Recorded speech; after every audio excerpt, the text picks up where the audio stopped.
বাম আমলে নারীরা গা হস্তের হিংসা অত্যাচারিত হতো। সে সরকার নারীদের জন্য কিছুই করেনি।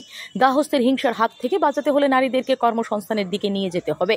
2018 সালে রাজ্যে বিজেপি আইপিএফটি জোট সরকার আসার পর নারীদেরকে সেদিকেই ধাবিত করেছেন বক্তা পশ্চিম ত্রিপুরা লোকসভা আসনের বিজেপি মনোনীত প্রার্থী রাজ্যের প্রাক্তন মুখ্যমন্ত্রী বিপ্লব কুমার দেব। মঙ্গলবার 6 আগরতলার বিধানসভার অন্তর্গত নোয়াগাঁও উচ্চ মাধ্যমিক বিদ্যালয়ে যোগদান সভার আয়োজন করা হয়। এদিনের যোগদান সভায় উপস্থিত ছিলেন রাজ্যের প্রাক্তন মুখ্যমন্ত্রী পশ্চিম ত্রিপুরা লোকসভা আসনের বিজেপি মনোনীত প্রার্থী বিপ্লব কুমার দেব, রাজ্য প্রদেশ বিজেপি সভানেত্রী পাপিয়া দত্ত, সদর শহর জেলা সভাপতি অসীম ভট্টাচার্য, এলাকার কর্পোরেটর সহ অন্যান্যরা। যোগদান সভায় বক্তব্য রাখতে গিয়ে রাজ্যের প্রাক্তন মুখ্যমন্ত্রী পশ্চিম ত্রিপুরা লোকসভা আসনের বিজেপি মনোনীত প্রার্থী বাম আমলে রাজ্যের নারীরা কেন নির্যাতিত হতো, পাশাপাশি নারীদেরকে বর্তমান বিজেপি আইপিএফটি জোট সরকারের আসার পর স্বনির্ভর করে তোলার ফলে বর্তমানে রাজ্যের নারীরা সুরক্ষিত বলে ওনার বক্তব্যে তুলে ধরেন।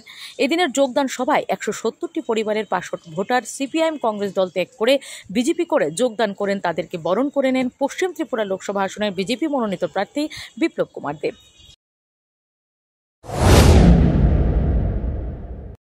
বন্ধ করতে হবে মানে ঘরের মধ্যে মহিলাদের যে অত্যাচার বন্ধ করতে হবে, কিন্তু তার জন্য কিছু করেছে কমিউনিস্ট পার্টি। তার জন্য কিছু করেছে। মহিলাদেরকে উপর অত্যাচার যদি রুখতে হয় তাহলে মহিলাদেরকে স্বনির্ভর, আত্মনির্ভর, রোজগারি মহিলা করতে হবে, তবেই মহিলাদের উপর অত্যাচার কমবে। না হলে মহিলাদেরকে নাক টান শুনতে হবে। আমরা পুরুষেরা যখন রান্না খাই, মহিলারা রান্না করে কোনো কিছু দিয়েছে?